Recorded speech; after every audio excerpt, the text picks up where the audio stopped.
The fight for Britain's future isn't just about one party or one election, this is about the very principles that define us as a nation.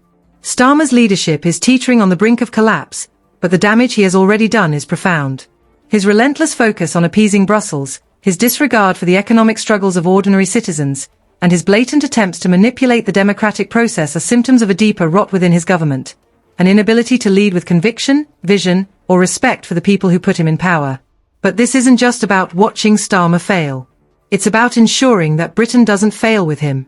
The stakes are too high to stand idly by while this government drags us into chaos.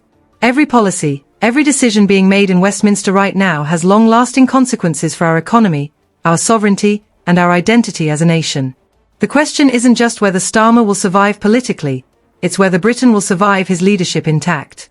The betrayal of Brexit is perhaps the most glaring example of Starmer's failure to honour the will of the people. The 2016 referendum wasn't just a vote, it was a statement of intent, a demand for independence, and a rejection of the EU's overreach. Yet Starmer is systematically dismantling that mandate piece by piece, hiding behind vague claims of resetting relations, while tying us back into EU rules and regulations. We didn't vote for a Brexit that leaves us shackled to Brussels or one that makes us a quiet rule-taker on the global stage. We voted for freedom, and Starmer is throwing that freedom away. Meanwhile, the economy continues to crumble under his watch. Rising inflation, stagnant growth, and soaring unemployment are the legacy of Labour's reckless policies. Starmer's answer? More taxes, more spending, and more empty promises. Small businesses, the backbone of our economy, are being crushed under the weight of punitive tax hikes and skyrocketing costs. Families are struggling to make ends meet as wages fall behind the spiraling cost of living. And while ordinary Britons tighten their belts, Starmer lavishes taxpayer money on EU negotiators and bloated bureaucratic roles.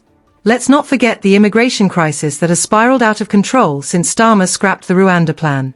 Illegal crossings are at record highs, overwhelming local communities and straining public services to the breaking point. The NHS, schools, and housing markets are buckling under the pressure, yet Starmer's government offers no real solutions. Instead, they sign meaningless agreements with foreign nations while doing nothing to address the root causes of illegal migration. The result? A growing sense of insecurity and mistrust as communities feel abandoned by their own government.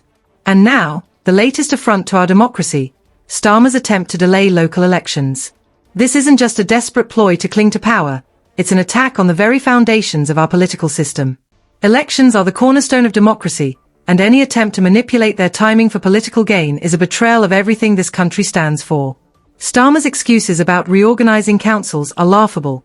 This is nothing more than a cynical power grab by a leader who knows his days are numbered. But make no mistake, this isn't just about Starmer. Labour as a party is in turmoil, with open rebellion brewing in its ranks. The whispers of leadership challenges are growing louder, and names like Wes Streeting and Angela Rayner are already being floated as potential replacements. Yet even with a new leader, Labour's fundamental flaws remain. They are a party without a vision, a party more concerned with appeasing Brussels and pandering to special interests than with standing up for the British people. The rise of Reform UK is a direct response to this failure of leadership. Voters are fed up with the same tired policies, the same empty rhetoric, and the same disregard for their voices. Reform UK is offering a real alternative, a vision of Britain that prioritises sovereignty, security, and economic growth. The surge in their polling numbers is a clear sign that Britons are ready for change, and Labour should be terrified. But we can't sit back and wait for change to happen. It's up to us, the voters, the citizens, the people who care about this country, to take action. We need to hold our leaders accountable, demand transparency, and fight for policies that put Britain first. This isn't just about voting in the next election, it's about shaping the conversation now, making our voices heard, and refusing to accept the status quo. Starmer's days as Prime Minister may be numbered, but the challenges we face as a nation won't disappear with his departure. We need a government that is prepared to tackle these issues head-on, with courage, clarity, and a commitment to the values that make Britain great. The road ahead won't be easy, but it's a fight worth having. So, the question isn't just what happens to Starmer, it's what happens to Britain.